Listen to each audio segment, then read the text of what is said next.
Bonjour, bienvenue et merci d'être là pour ces quelques instants de réflexion sur un livre. J'essaie de tenir une cadence de un livre par mois. J'essaie aussi de choisir des livres qui nous font réfléchir sur ce qui nous arrive, sur ce qui arrive à notre monde. Alors, et ça génère chez nous des questions inhabituelles, qui permettent peut-être d'approcher les problématiques que nous rencontrons avec un regard et des mots différents. Le livre que j'ai choisi aujourd'hui est un livre de monsieur qui s'appelle Franck de Clercq. Patrick de Clercq, Franck de Clercq. Patrick de Clercq, et dont le titre est Le sang nouveau est arrivé, publié chez Folio, un petit livre. J'essaie de ne pas choisir des trop gros livres pour ne pas abuser ni de votre patience ni de la mienne. Alors pourquoi j'ai choisi ce livre-là? Parce qu'il pose la question tout entière sur le sans domicile fixe, qu'on appelle par cet acronyme qui est à mon avis toute humanité à ceux qu'on désigne le SDF, comme si c'était un statut.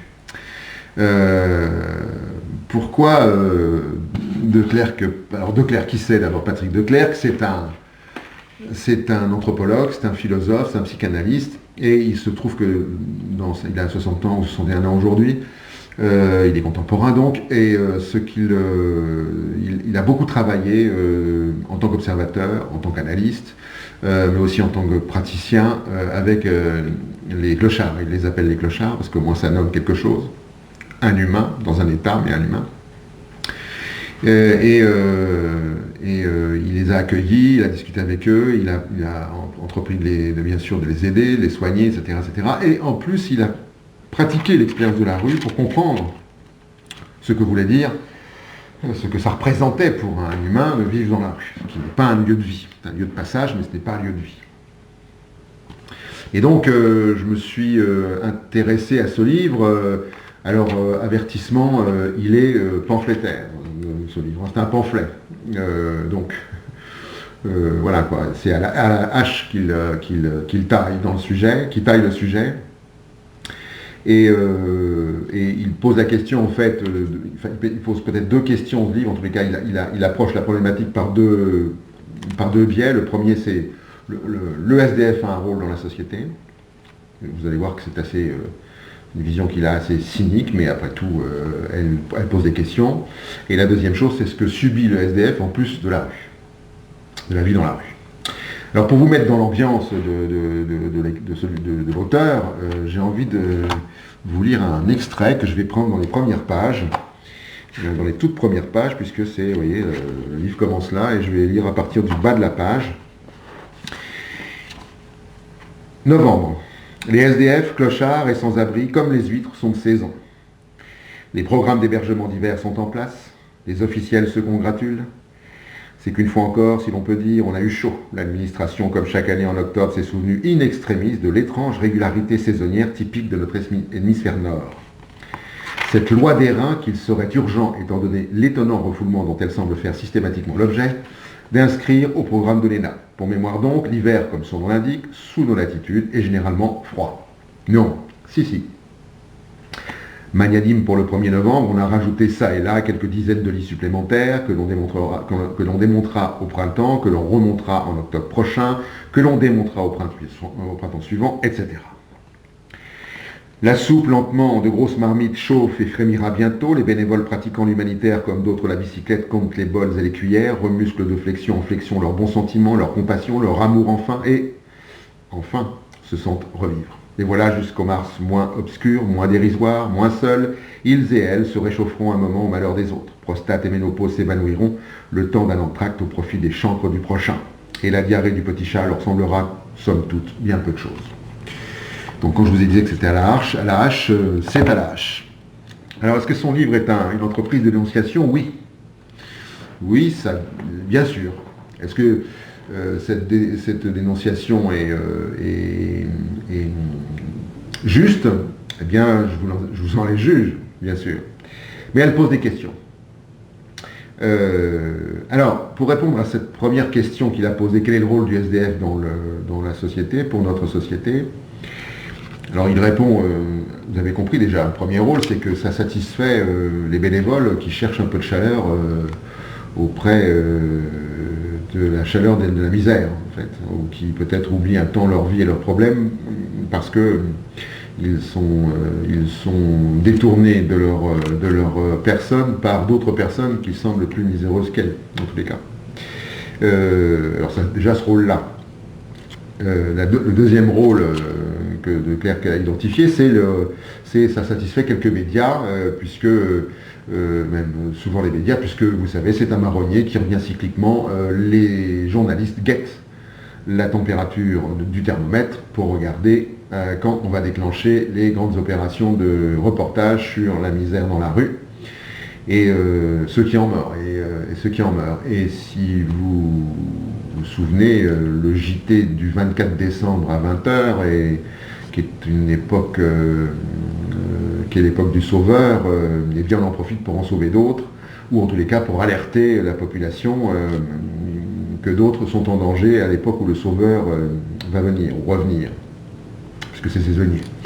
Donc il y a une sorte de, sans d'ailleurs qu'on entende dans ces reportages, une quelconque cause à tout ce qui arrive. Les analyses ne se font pas de ce point de vue, elles se font sur le spectacle de la misère. Et donc on pourra expliquer comment ils vivent, comment ils se débrouillent, certains qui veulent aller dans les refuges, d'autres pas, etc., etc. Mais on n'analyse pas les causes, d'ailleurs on les appelle souvent des défavorisés, comme si c'était le destin qui était la cause de leur malheur. La deuxième chose qu'il dénonce, en tous les cas qu'il taille à la serpe aussi, c'est ce qu'il appelle les esthètes de l'humanitaire, c'est-à-dire ces gens qui jouissent de l'affliction. Et donc ils se servent un objet à leur affliction pour pouvoir en jouir. Donc ils n'ont pas de conscience particulière des causes qu'ils épousent, ils n'ont pas non plus, parce qu'ils en épousent plusieurs, hein, l'affliction, ça ne peut pas être que saisonnier, ils n'ont pas non plus de prétention politique ou d'analyse politique ou toute autre analyse là-dessus. Ce qui les intéresse, c'est de trouver l'objet de leur affliction parce que c'est ce qui les fait, c'est ce qui leur procure de la jouissance et donc un peu de bonheur.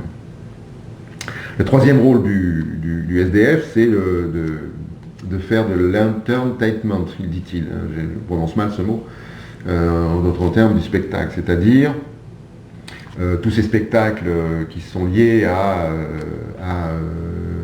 la charité, au charity show, je ne sais pas si le mot existe, mais voilà, il existe maintenant, et notamment ces jeux télévision à finalité charitable,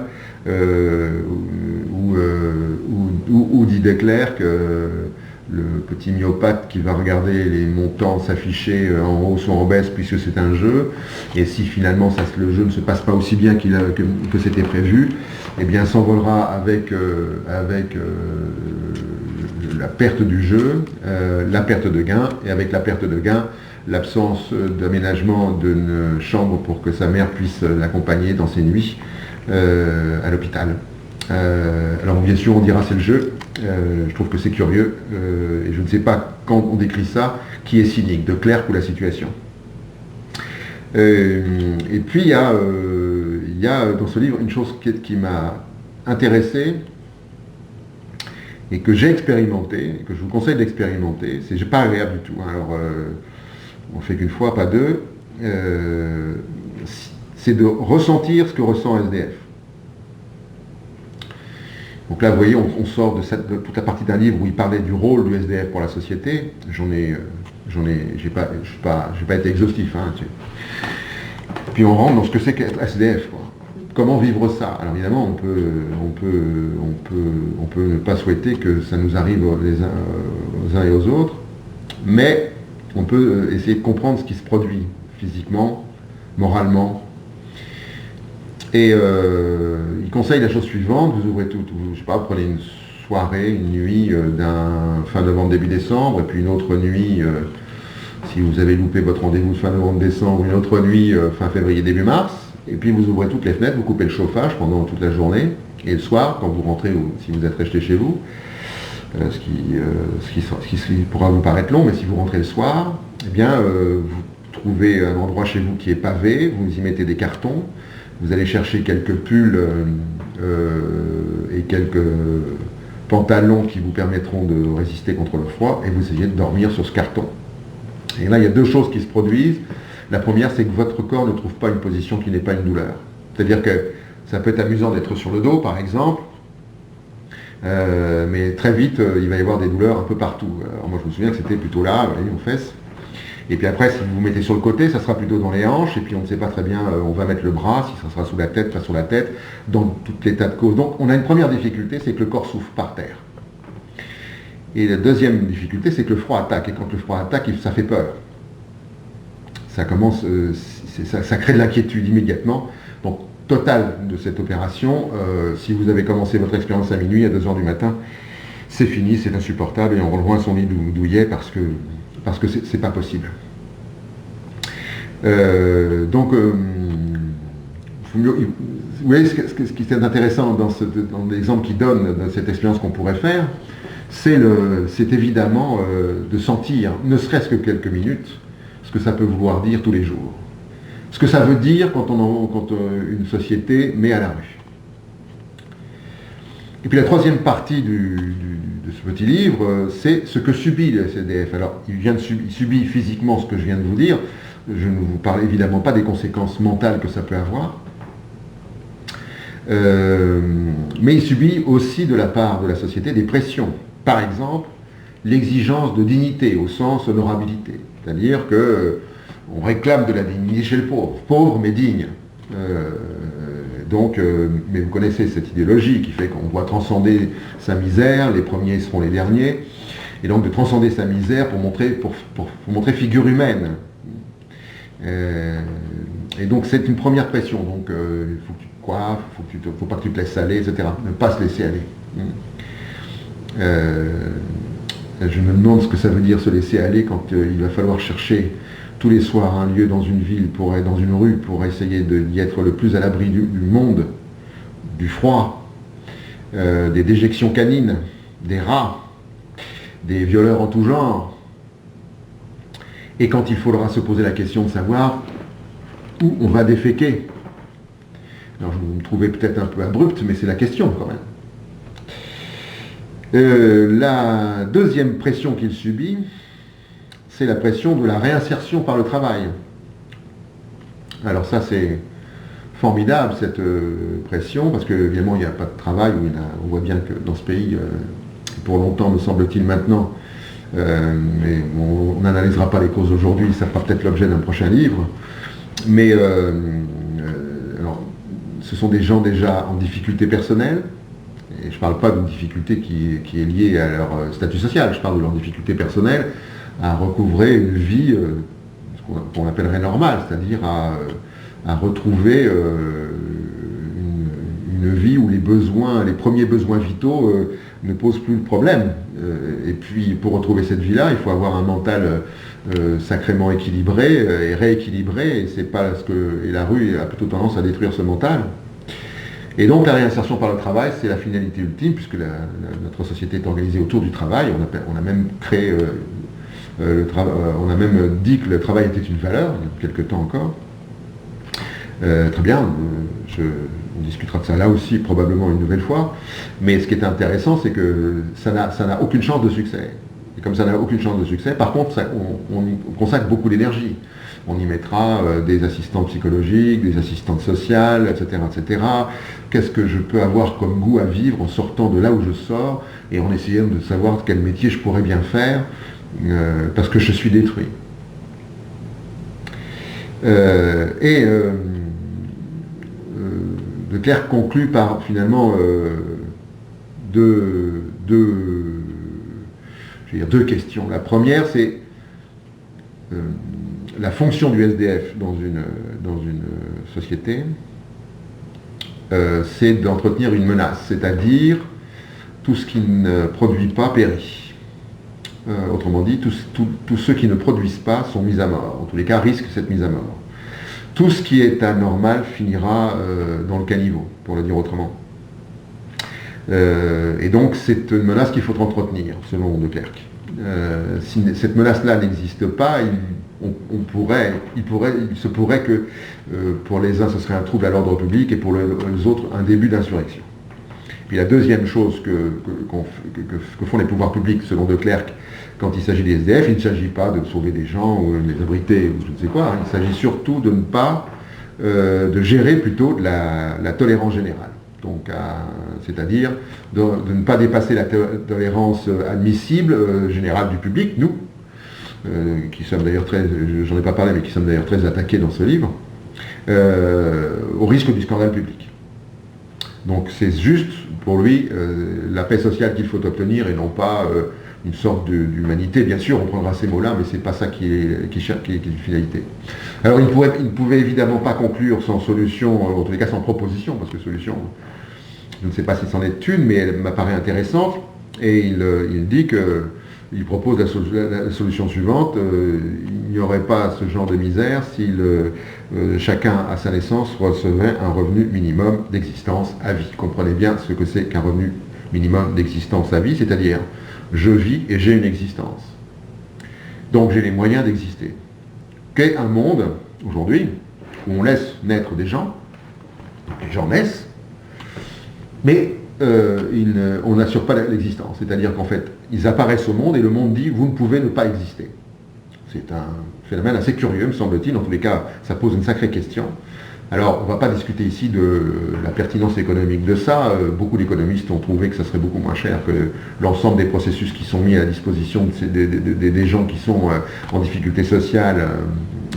Et ça serait beaucoup plus économique et beaucoup plus humain, d'ailleurs, que cette espèce de mise à part de ces gens qui sont en difficulté, qu'ils soient au chômage de longue durée, ou qui se retrouvent avec un revenu minimum, ou qui se retrouvent avec je ne sais plus comment ça s'appelle, le RSA, je crois, etc. Une sorte de... Et donc, c'est la charité de l'État, une sorte de féodalité républicaine.